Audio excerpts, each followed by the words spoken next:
নয়ন বলছে যে ট্রেনটা এলে আমাদের কথা ট্রেনে লাইনে বসেই বলতে হবে। এখন কর্তৃপক্ষ বুঝে গেছে যে ভাতারের ডিওয়াইএফআই দাঁড়িয়ে আছে, ফলে আবার গাড়ি আটকাবে আরজি করের মতন, ওই জন্য কর্তৃপক্ষ নিজে আটকে গেছে এখন। কিন্তু আমাদের তো ভাতারের রেল স্টেশনে ট্রেনটা আটকানো আনুষ্ঠানিক, তাই তো? আমরা কি সত্যি সত্যি ট্রেনটা বন্ধ করে দিতে চাই? এ ট্রেনের লাইন আর পিছনে যে পুলিশ দাঁড়িয়ে আছে, ওর ইউনিফর্ম থেকে শুরু করে পেটের ভিতরে যে ভাতটা গজগজ করছে, সব আমাদের পয়সা। তাহলে এই ট্রেনটাও আমরা বন্ধ করতে চাই না তো। किंतु जिसके कानों में बात नहीं पहुंचता उसके कानों का ताला खोलने के लिए धमाके का जरूरत पड़ता है। এর বেশি কিছু নয় তো। তাহলে মার্চ মাসে একবার আমরা আটকে ছিলাম ট্রেন, এরা আমাদেরকে ছাড়েনি, কেস দিয়েছে। আজকের পরেও কেস দেবে। तो केस के भय पाई? बंगाल में वही बात है, यहाँ जेल है तो बेल भी है। आज जब वो भेतरे काल आसबो बाइरे, लड़ाई आबार उमनी चलবে। আজকে আবার যদি ট্রেনটা আসার সাহস করে, তাহলে আবার ট্রেনটা আজকে কিছুক্ষণের জন্য আটকাবো। কেন? কারণ ট্রেন আটকালে অনেকের কাছে সিগন্যাল পৌঁছাবে, ওই জন্যই ট্রেনটা আটকানো। এর বাইরে কোনো যাত্রীকে ডিস্টার্ব করার জন্য ট্রেন আটকানো আমাদের নয়। আবার যখন ট্রেনটা আটকাবো, তখন কিছু যাত্রী আছে যারা কেউ পাশে মানে খারাপ কাজ করে দিলে, গন্ধ বেরোলে একটু সরে বসে, কিন্তু গন্ধটাকে পরিষ্কার করার কাজ করে না। আবার কিছু লোকজন আছে যাদের দেরি হবে এই ট্রেনে চেপে, কিন্তু মন থেকে বলবে যে এই লড়াইটা আরো বেশি তীব্র হওয়ার প্রয়োজন ছিল, আমরা তাদের সাথে রয়েছি। রেল এ ভারতবর্ষের অর্থনীতির অন্যতম ধারক ও বাহক। গোটা ভারতবর্ষের অর্থনীতি যার উপরে টিকে আছে, আমরা কি খাবো, আমাদের রেশনে জিনিসগুলোর দাম কি হবে, আমাদের হসপিটালগুলোতে আরো বেড বাড়বে কিনা, আমাদের আরো কিছু চাকরি বাকরি হবে কিনা, আমাদের গাঁগুলোর সঙ্গে মূল শহরগুলোর রাস্তাগুলোর রোডগুলো পাকা হবে কিনা, মেরামত হবে কিনা, আমাদের রাস্তাঘাটগুলোতে আলো জ্বলবে কিনা, আমাদের স্কুলগুলোতে, আমাদের ইউনিভার্সিটিগুলোতে আরো বেশি লেখাপড়া করার জন্য গরিব বাড়ির ছেলে মেয়েরা সেখানে ভর্তি হওয়ার সুযোগ পাবে কিনা। যদি কারো ব্রেনটা একটু ভালো, তাহলে তার লেখাপড়ার জন্য সরকার খরচ করতে পারবে কিনা। আমাদের মাগুলো, যে পোয়াতি মাগুলোর বাচ্চা হবে, তারা হসপিটালে গিয়ে বাচ্চা বিয়োনোর সময় মরে যাবে, নাকি সুস্থ বাচ্চার জন্ম দিয়ে বাচ্চাকে নিয়ে এসে ঘরে ফিরবে, এ সব কিছু নির্ভর করে আমাদের অর্থনীতির উপরে। সব কিছু। এমনকি এই ভাতার স্টেশনে যে ঝোপড়িগুলো আছে, যেখানে চা থেকে শুরু করে গুটখা পর্যন্ত বিক্রি হয়, ওদেরও দোকানদারিটা নির্ভর করে আছে ভারতবর্ষের অর্থনীতির উপরে। আর ভারতবর্ষের অর্থনীতি এই সবগুলোর উপরের সঙ্গে যুক্ত। আর ভারতবর্ষের অর্থনীতিটাকে একটা বড় অংশ ধরে আছে ভারতের রেল। রেলটাকে বলা হয় ভারতবর্ষের লাইফ লাইন, জীবন রেখা। সেই রেলটাকে এরা बाप का सामान समझ के ये लोग बेचना चाहते हैं, उसके खिलाफ हम लोगों का लड़ाई है। उसके खिलाफ कौन अधिकारी এরা? আমাদের রক্ত ঘামে তৈরি করা, এ ভারতবর্ষের মানুষের রক্ত ঘামে তৈরি করা রেলটাকে প্রতিদিন ধুকতে ধুকতে ছেড়ে দিচ্ছে। অয়ন বলল, ধ্রুব বলল, সুভাষিস আমাদের মাস্টারও বলল যে 22,000 আর 3.5 লক্ষ শূন্য পদ আছে। ভুল ভুল ভুল খবর, ভুল খবর। এত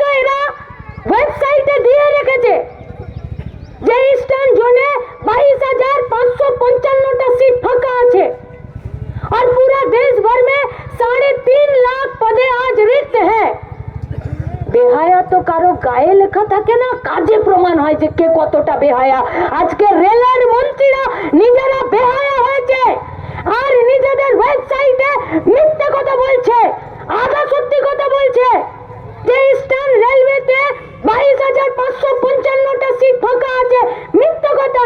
আসলে এরা অনেক সিটে যেই রিটায়ারমেন্ট হয়ে গেছে সেই টেবিল তুলে দিয়েছে, চেয়ার তুলে দিয়েছে, যে ঘরটাতে বসতো সেই ঘরটা থেকে টেবিল চেয়ার বের করে দিয়ে আর শিকল তুলে দিয়ে তালা লাগিয়ে দিয়েছে। নি বলছে আর তো চাকরি হবে না।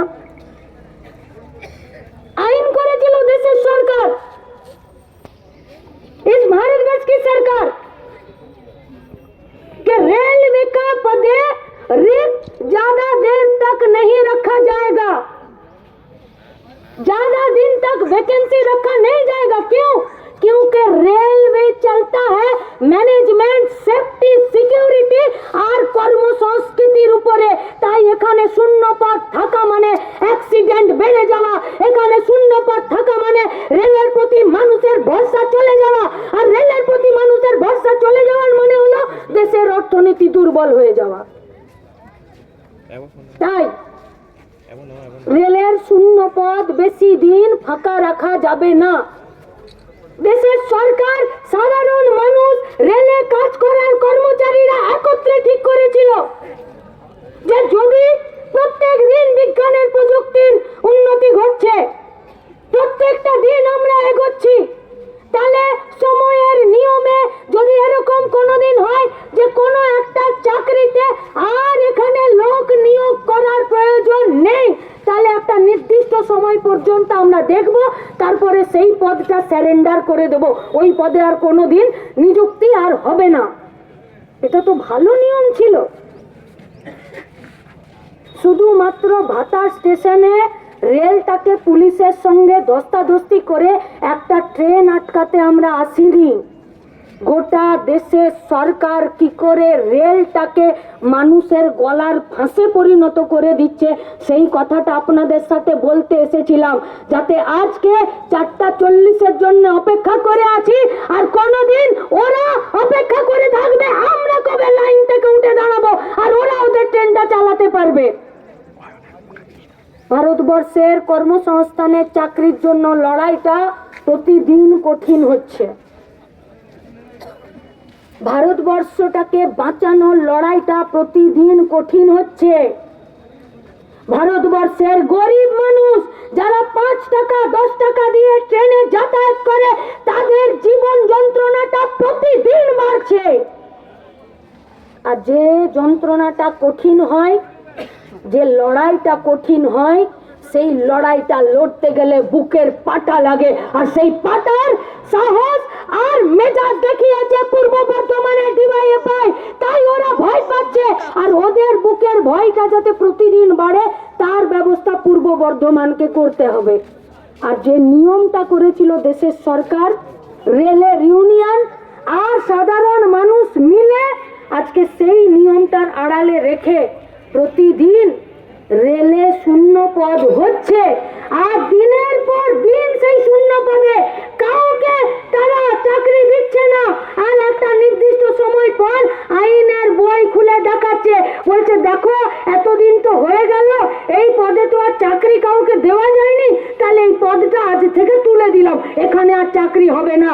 বাকি আছে গোটা রেলে লাস্ট 15 বছরে 10 লাখের বেশি, সেইটা আজকে এরা রেলেরই ভাগকে রেলের সাথে নেমখারাম করে রেলের ওয়েবসাইটে লিখে রেখেছে যে 3.5 লক্ষ শূন্য পদ।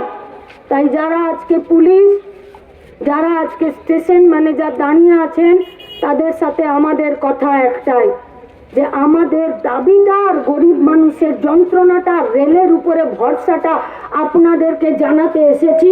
বেশি ধস্তাধস্তি করবেন না, আপনারাও আপনাদের দায়িত্ব পালন করবেন, আমরাও জানি আমাদের দায়িত্ব কতটা। নইলে এই রেল যদি না থাকে তাহলে রেল পুলিশও থাকবে না, কারণ রেল না থাকলে রেল পুলিশের কোনো প্রয়োজন হবে না। আচ্ছা, রেলে শূন্য পদ থাকলে কি হয়? রেলে শূন্য পদ থাকলে অ্যাক্সিডেন্ট হয়। কিসে রেলে শূন্য পদ বেশি আজকে, সেফটিতে শূন্য পদ বেশি। এই তো 4 দিন আগে শালিমার থেকে একটু আগে 4টা কামরা ট্র্যাক থেকে নিচে পড়ে গেল। কেন পড়ে গেল? অথচ দেখুন প্রতি মাসে শনি রবিবার করে আজকে এই ট্রেন বাতিল, কালকে ওই ট্রেন বাতিল, পরশু ওই ট্রেন বাতিল, এখন লাইনের মেরামত হচ্ছে। খুব ভালো কথা, করছে কারা গো? কারা লাইনের মেরামত করছে? হলুদ হলুদ জ্যাকেট পরে কন্ট্রাকচুয়াল লেবাররা। এই কন্ট্রাকচুয়াল লেবাররা কারা? আকাশ থেকে পড়েছে? না, আমাদের বাড়ির ছেলে মেয়েরা, MA pass, BA pass, graduate, সেই সব ছেলেপুলেরা কাজ করছে রেলের ট্র্যাকের মেইনটেন্সে, সেফটিতে, সিকিউরিটিতে। তোমরা তাদেরকে ট্রেনিং দিয়েছো? ট্রেনিং দেয়নি। কাদেরকে দিয়ে রেলের লাইন ঠিক করাচ্ছ? ঠিকাদারকে দিয়ে রেলের লাইন ঠিক করাচ্ছ। ও তো ওয়ার্ক অর্ডার পেতে আর ইউটিলাইজেশন সার্টিফিকেট দিতে আর কাজের টাকা তুলতে ব্যস্ত। ওর রেলের প্রতি কোনো আর মান সম্মান আর রেলের প্রতি কোনো তার দায়বদ্ধতা আছে? কত বেতন দিচ্ছ? হলুদ জ্যাকেট পরে আছে আমাদের বাড়ির ছেলে মেয়েগুলো, তাদেরকে। আচ্ছা, এখানে রেল পুলিশ আছেন, আমাদের যেতে যেতে বলে দিয়ে যাবেন কত বেতন পান। স্টেশন মাস্টার বলে দিয়ে যাবেন কত বেতন পান। তাহলে তুমি যদি 50,000, 60,000, 1 লাখ বেতন পাও, তাহলে আমার বাড়ির ছেলেটা হলুদ জ্যাকেট পরে এমএ বিএ পাস করে 6,000 টাকায় কেন রেলের লাইন ঠিক করবে? কেন তুমি চাকরি দিচ্ছ না? যদি রেলের লাইনের মেইনটেনেন্সের লোকের তোমার দরকার আছে, তার মানে তুমি জানো যে রেলটা দুর্বল হচ্ছে, তুমি জানো এর মেইনটেনেন্সে প্রবলেম হচ্ছে, তুমি জানো এর সিগন্যালিং সিস্টেমে গলদ আছে। তাহলে সিগন্যালিং সিস্টেম কে ঠিক করবে? আমাদের মাথা নেই? নেই আমাদের মাথা? আমাদের কাজ করার আগ্রহ নেই? আমরা লেখাপড়া শিখছি না? আমাদের স্কুল কলেজগুলো কেন ফাঁকা হয়ে যাচ্ছে? কারণ আমাদের যাদের মাথা আছে, আমাদের যাদের শিক্ষা দীক্ষা আছে, हम लोग जो लोग काम करना चाहते हैं, आप लोग हम लोगों को रिक्रूट नहीं कर रहे हैं। इसीलिए हम लोगों का घर का, गांव का बच्चा ये सब एरा स्कूल ছেড়ে দিচ্ছে আজকে। বলছে পড়াশোনা করে চাকরি নেই। দেখেছেন এখান দিয়ে কোনো মালগাড়ি যায়? এই ট্রেনটা এই লাইনটা দিয়ে যায়? মালগাড়ি যায়? কি হলো? যায় না। মালগাড়ি যেখানে যাবে সেখানে দেখবেন মালগাড়ির গাড়ি মানে গায়ে কি লেখা আছে? বলবে সব থেকে বেশি এত টন মাল বহন করা যায়। কত? এখন কত হয়েছে আমি জানি না, 60 বা 80 টন। কিন্তু একটা ওই মাঝখানের বাক্সগুলোকে নিয়ে এসে আর ওজন করাবেন তো 110, 120, 140, 150 টন করে নিয়ে যাচ্ছে। তাহলে 60-80 টন মাল যে বাক্সটা বইতে পারে, সে যদি 150 টন মাল এই লাইন দিয়ে বয়ে নিয়ে যায়, লাইনটা ঠিক থাকবে? থাকবে? তাহলে ট্রেনের বেশি প্রয়োজন আছে কিনা? আছে তো। তাহলে বানাচ্ছ না কেন বাবু তুমি? বলছে আমি যদি ট্রেন বেশি বাড়িয়ে দিই, আমি যদি ট্রেন বেশি চালিয়ে দিই, তাহলে আম্বানি কাকা রেগে যাবে আর আদানি কাকা রেগে যাবে। তাই আম্বানি আদানি কাকাকে রাখা যাবে না। তাই এই ট্র্যাকটাকে বলে দিতে হবে দুর্বল ট্র্যাক। তারপরে বলতে হবে আমার পকেটে পয়সা নেই। তারপরে বলতে হবে যে আম্বানি কাকা, আদানি কাকা, তুমি আমাদেরকে একটু পয়সা দেবে, লাইনটাকে ঠিক করব। তখন ও বলবে যে তোমার লাইন আমি ঠিক করে দেবো, কিন্তু এই লাইনে আমি ছাড়া আর কাউকে চলতে দেবো না। তখন সরকার বলবে ঠিক আছে তুমিই চালাও এটাতে। অমনি করে করে গোটা ভারতবর্ষের লাইনগুলোকে জামাই আদরে আম্বানি আর আদানিকে যৌতুকের মতন দিয়ে দিল। কোথায় যাব আমরা? আচ্ছা, ট্রেনের টিকিট হয় তো ট্রেনের? আচ্ছা, টিকিট কাউন্টারে যদি আমরা একটু সমকালে পৌঁছে যাই, মানে ট্রেন আসবে আর কোনো কারণে আমার পৌঁছাতে স্টেশনে দেরি হয়ে গেছে, আর টিকিট কাউন্টারে গিয়ে বলবো তাড়াতাড়ি টিকিট দিন, তাড়াতাড়ি টিকিট দিন। আর তখন যিনি টিকিট দিচ্ছেন তার যদি 1 মিনিট অন্য কোনো কাজে দেরি হয়, তখন আমরা কি বলি? এই জন্যই রেলটাকে প্রাইভেট করে দেওয়া দরকার, এরা আমার দূরত্বটা, আমার গুরুত্বটা, আমার দেরিটা বুঝছে না। আমরা গালিগালাজ করি তো গালিগালাজ। সেই গালিগালাজের চক্করে আমরা কি বলি? 10টা 5টা সরকারি বাবু, হ্যাঁ আছে, দোষ আছে, সরকারি বাবুদের প্রচুর দোষ আছে। মানুষের কাছে সরকারি পরিষেবা পৌঁছে দেওয়ার ক্ষেত্রে তারাও নিজেদের সঠিক কাজ করে না, কারণ এই ভারতবর্ষে পশ্চিমবঙ্গে কাজ বাজ কারো দেখার কোনো দরকার নেই। কিন্তু টিকিটটা তো একটা কাগজে বেরোতো নাকি, নাকি চিপে বেরোতো? কিসে বেরোতো টিকিট? এখনো কিসে বেরোয়? কাগজে।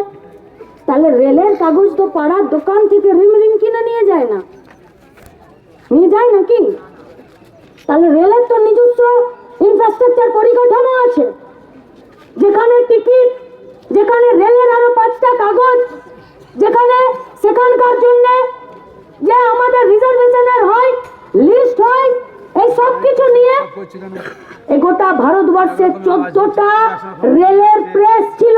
প্রেস শুধুমাত্র হলুদ জ্যাকেট পরে ট্রেনের লাইন ঠিক করার কাজ নয়, শুধুমাত্র ট্রেন থেকে নোংরা পরিষ্কার করার কাজ নয়, শুধুমাত্র প্রত্যেক দিন 12 ঘন্টা 24 ঘন্টা ডিউটি করে যার খাবারের ঠিক নেই, শোবার ঠিক নেই, যার পোশাকের ঠিক নেই, বাড়ি যাবার ঠিক নেই, সেই ছেলেমেয়েগুলো প্রত্যেকটা দিন রেলে ক্যাটারিং এর আন্ডারে এসিতে নন এসিতে যারা প্রতিদিন সার্ভিস প্রোভাইড করে, শুধু ওই কাজ নয়, যারা একটু লেখাপড়া করেছে তাদের ওই ক্লারিক্যাল জবের জন্য প্রেস গুলো দরকার ছিল।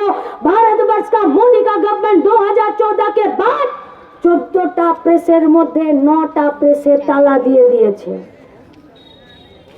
तृणमूल बोलता है कभी बीजेपी का खिलाफत में ये बात, कोई पाला में आकर बोले हैं तृणमूल যে দেখো আমার পুরনো বন্ধু ভাইটা শুভেন্দু ও এখন বিজেপি করছে, এর দাদা 9টা প্রিন্টিং প্রেসকে বন্ধ করে দিয়েছে, বলে? বলবে না। কেন? যদি মুখ খোলে তো ভাইপো গপ হয়ে যাবে, ওই জন্য মুখ খুলবে না। পশ্চিমবঙ্গের কোন প্রেসগুলো বন্ধ করে দিল? সাঁতরাগাছি প্রেস, এই গোটা ভারতবর্ষের মধ্যে সব থেকে বড়, তার মধ্যে অন্যতম, বন্ধ করে দিল। শ্রমিকদের কথা শুনলো না, রেলের সাধারণ মানুষের কথা শুনলো না। प्रेस बंद हो जाने का मतलब है वहां पर जो रिक्रूटमेंट था वो भी बंद हो जाएगा। उसके बाद এবারে হাওড়াটাও বলছে 14টার মধ্যে 9টা আগে বন্ধ করে দিয়েছে, আর বাকি 5টা ছিল, সেই 5টার উপরেও খাড়ার ঘা ঝুলছে। তাহলে ভাতার স্টেশনে রেল অবরোধ, শুধুমাত্র কাটোয়া বর্ধমান লাইনে ট্রেন বাড়ানো, ট্রেন চালানো, আর কাটোয়া আহমেদপুর লাইনে ট্রেনের সংখ্যা বাড়ানো বা ডবল লাইন করা নয়, আসলে গোটা রেলটাকে বাঁচানোর কথা। এ লড়াই এটুকু নয়। পূর্ব বর্ধমান জেলা ডিওয়াইএফআই কে লাল সালাম। রেল বাঁচানোর লড়াইয়ে ভাতা স্টেশনকে, আমারুন স্টেশনকে, কাটোয়া বর্ধমান লাইনকে, কাটোয়া আহমদপুর লাইনকে এরা যেভাবে তুলে ধরেছে আমাদের সংগঠন, গোটা রাজ্যের ছাত্র যুব আন্দোলনকে, গরিব মেহনতি মানুষের আন্দোলনকে পথ দেখাচ্ছে যে যদি বাঁচাতে হয় তো কোথা থেকে শুরু করতে হয়। আর আমরা বলছি যে আগুন পূর্ব বর্ধমান লাগিয়েছে ডিওয়াইএফআই পশ্চিমবঙ্গ রাজ্য কমিটি রেলের শ্রমিকদেরকে নিয়ে, একথা আমরা দিচ্ছি। এই আগুনকে দাবানলে পরিণত করার জন্য জান কবুল লড়াই আর পরিকল্পনা থাকবে। করবো আমরা এই লড়াই। হকাররা নেই ট্রেনে, কেন? হকারদেরকে ট্রেনে চাপানো যাবে না, নতুন নিয়ম। হকারদেরকে ট্রেনে চাপাতে গেলে 10 টাকার বাদাম কিনবে, কিন্তু আসানসোল থেকে বর্ধমান পর্যন্ত রেলের এই দুর্নীতিগ্রস্ত পুলিশ অফিসার থেকে শুরু করে আর সবাইকে মান্থলি দিতে দিতে তাকে 1200 টাকা দিয়ে যেতে হবে। চাওয়ালা 950 টাকা দিতে হবে, হিসাবের বাইরে। কেন? नहीं तो ट्रेन में चढ़ने नहीं देगा। उसी से उसका पेट चलता है, उसी से उसका बच्चे का खाना मिलता है, उसी से उसी बच्चे का लिखाई पढ़ाई का कॉपी किताब मिलता है। किसको पता है? किसको खबर है? कौन लेता है हकर का खबर? के नहीं? रेल सेफ्टी सिक्योरिटी আছে, সেফটির মেজারমেন্টের যা কাজ ছিল, রাত্রিবেলা নাইট পেট্রোলিং করতে হয় যে যাতে ট্রেনের লাইনগুলো সব ঠিকঠাক থাকে। লোক নেই, 9 ঘন্টা 10 ঘন্টা 12 ঘন্টা ওদেরকে কাজ করতে হচ্ছে। কিছুদিন আগে ট্রেনে শুনলেন, খবরের কাগজে পড়েছেন যে ওভার ডিউটি করতে হয়েছে, যেখানে ওভার টাইম ডিউটি করতে হয়েছে, টাইম শেষ হয়েছে, ট্রেনের চাবি বন্ধ করে দিয়েছে, ড্রাইভার নেমে চলে গেছে। হবে? বাঁচবে? কেন ট্রেন সব থেকে সস্তাতে ট্রেন আমাদেরকে নিয়ে যাওয়া নিয়ে আশা করে? কেন ট্রেন সব থেকে দ্রুত গতিতে নিয়ে যাওয়া নিয়ে आशा करे? आज के वो लोग बुलेट ट्रेन का बात करते हैं और बुलेट ट्रेन चलाने के लिए जो ट्रैक का जरूरत पड़ता है उस ट्रैक का मेंटेनेंस नहीं है। सिग्नलिंग सिस्टम वो प्राइवेट को दे दिया गया है। गोटा रेल পরিষেবা ক্ষেত্রটাকে আজকে প্রাইভেটাইজেশন করে দিচ্ছে। আর যত এক একটা সেক্টর প্রাইভেটাইজেশন হয়ে যাবে, বেসরকারিকরণ হয়ে যাবে, সরকারি চাকরি হবে না। তারপরে শুভেন্দু যতই শিডিউল কাস্ট সাঁওতাল বাড়িতে গিয়ে পাতাতে করে ভাত চচ্চড়ি খাক, শিডিউল ট্রাইব শিডিউল কাস্টদের সরকারি জায়গাতে কোনো চাকরির সংরক্ষণ হবে না, আর চাকরিও গরিব মানুষের বাচ্চারা পাবে না। हाथी का दांत देखे है ना, देखने के लिए अलग होता है और खाने के लिए अलग होता है। तो आज के गोटा देशेर सरकारटा, राज्य सरकारटा रेलटाके मिले मिशे भाग करे खेते चाइछे। আর আমরা যারা বামপন্থীরা, আমরা যারা বামপন্থী যুব সংগঠন, আমরা যারা আমাদের কাজের দাবিতে, আমাদের পেটের ভাতের দাবিতে, শূন্য পদগুলোকে পূরণ করার দাবিতে আমরা বলি, আমরা আমাদেরকে দিবে কেস, হয়তো দুটো ডান্ডাও দিতে পারে। ছোট যখন ছিলাম তখন শুনেছি, আমার বাড়িও একদম দুদিকে তিন দিকে রেল দিয়ে ঘেরা। আমাদেরও বাউরি পাড়াতে মাঝে মধ্যে রেলের পুলিশ চলে আসতো, এসে নিয়ে ঘর ঘর এসে পুরোনো দিনে লাঠি নিয়ে ভাঙচুর করতো, কাউকে এসে পিটিয়ে দিয়ে যেত। ছোটতে জিজ্ঞেস করতাম বাবাদেরকে যে কি করেছে, বলছে কিছুই করেনি, ওদের ওয়াগনগুলো দাঁড়িয়ে গেছিল, ওদের মালগাড়িগুলো দাঁড়িয়ে গেছে, আর এরা ভাবে যে এরা বোধহয় লাইনে কিছু খারাপ করে দিয়েছে। তো বললাম এদের শুধু ভাবে কেন, দেখার লোক নাই? বলে ছানি অপারেশন না করলে দেখবে তাকে, এদের এখন চোখে ছানি পড়ে গেছে। নেই, গোটা রেল ব্যবস্থাটাকে যদি বাঁচাতে হয় তাহলে আমাদেরকে লড়াইয়ে থাকতে হবে। বর্ধমান জেলা, শুধু বর্ধমান নয়, বর্ধমান, বাঁকুড়া, পুরুলিয়া, এখন পশ্চিম বর্ধমান, এদিকে বীরভূম, ওদিকে ঝাড়খণ্ড, ওদিকে মুর্শিদাবাদ, এই সমস্ত বাইরের রাজ্য, পাশের রাজ্য, অন্যান্য জেলাগুলোর হসপিটালের জন্য, শিক্ষার জন্য, ইউনিভার্সিটির জন্য, পরিষেবার জন্য, বিএলআর অফিসের জন্য, পুরোনো দিনের দলিল দস্তাবেজের জন্য আজকে বর্ধমান সদরকে এখনো পর্যন্ত ঐতিহাসিকভাবে বড় দায়িত্ব পালন করতে হয়। আর আশেপাশের রাজ্য আর জেলাগুলোর জন্য তার একটা ভরসার জায়গা। সেই বর্ধমানের সঙ্গে যদি কাটোয়ার এই লাইনটাকে যুক্ত না করতে পারে, গরিব মানুষ যাবে কি করে বলতে পারেন? বর্ধমান শহরে যান,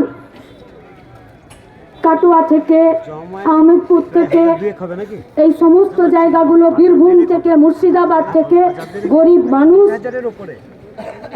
তারা ট্রেনে চেপে বর্ধমান অব্দি যান।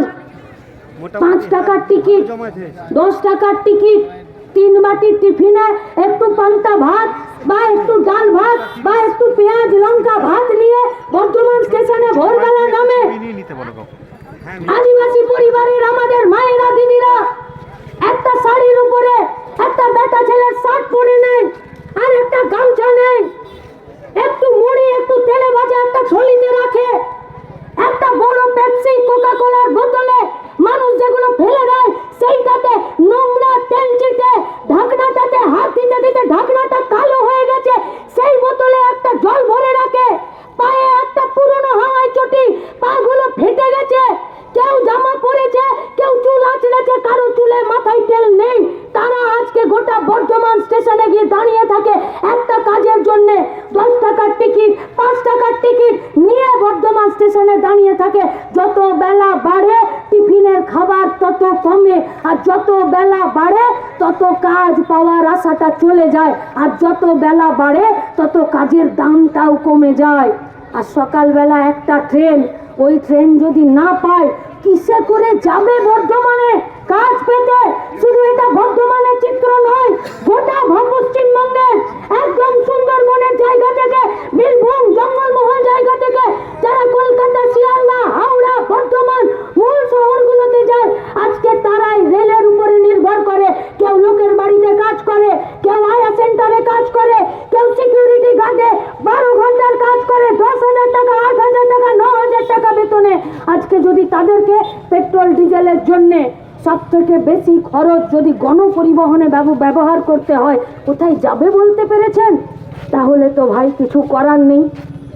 যদি সৎ পথে রোজগারের টাকাতে পরিবার প্রতিপালন করতে না পারে, তখন ঘরের, গাঁয়ের, শহরের বেকার ছেলেপুলেগুলো কোথাও অনুব্রতর সাথে গরুর লেজ তুলে পার করে দেবার জন্য দাঁড়িয়ে যাচ্ছে, আর কোথাও কয়লা চুরির সাথে নিজেকে যুক্ত করে নিচ্ছে, বা বর্ধমানের ওই দামোদরের ওই পাটটাতে কেউ বালি পাচার করে দেওয়ার জন্য দাঁড়িয়ে যাচ্ছে, আর কেউ গোপনে ড্রাগস, গাঁজা, হেরোইন, চারস এইগুলো বিক্রি করতে জন্য নিজের নাম লিখিয়ে ফেলছে। আর প্রতিদিন এই সমাজে দুর্নীতি, অপরাধ বাড়ছে। অপরাধ বাড়তে বাড়তে এমন জায়গায় গেল যে ডাক্তার বাবুটিকেও ডাক্তারখানাতেই ট্রিটমেন্ট করতে করতে রেপ করে খুন করে দিল, আর আজকে সরকার তার খুনিদেরকে ধরতে পারছে না। এমনি এমনি স্যালাইন জাল হচ্ছে না। স্যালাইন কি কেউ একজন তৈরি করে দেয় নাকি? একজন? একটা স্যালাইন যখন তৈরি হয় তখন হাজার হাজার লোকের সেখানে দরকার হয়। একটা স্যালাইন কারখানা যখন সে লাইসেন্স পায় তখন অনেকগুলো ধাপ পেরিয়ে তাকে লাইসেন্স পেতে হয়।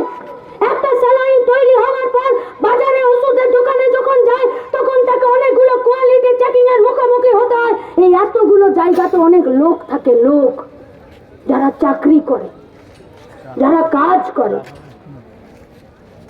কিন্তু যেখানে একটা খারাপ ওষুধের কোম্পানি ফিরে তার লাইসেন্স রিনিউ করছে, তখন চোখ বন্ধ করে লাইসেন্স রিনিউ করে দিচ্ছে। যখন কারখানা স্যালাইন বানাচ্ছে তখন কোনো মেজারমেন্ট দেখছে না, কোনো কোয়ালিটি দেখছে না, কোনো বুক কিচ্ছু তারা মেনটেন করছে না, রুল বুক।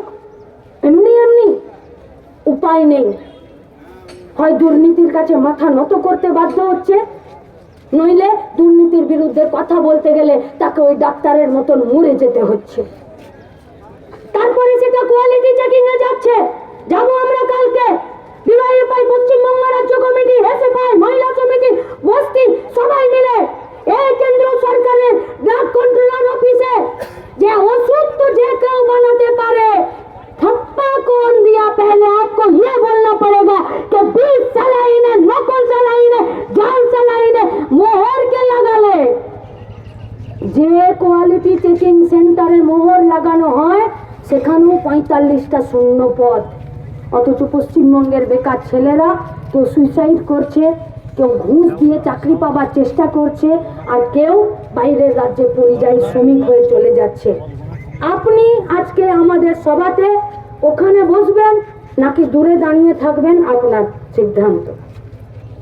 আজকে ডবল লাইন করা, ট্রেন বাড়ানো, ঘন্টায় জোড়া ট্রেন দেওয়ার দাবিতে আপনি দূরে দাঁড়িয়ে ছবি তুলবেন নাকি জান কবুল করে রেলে দাঁড়িয়ে থাকবেন, এটা আপনার সিদ্ধান্ত।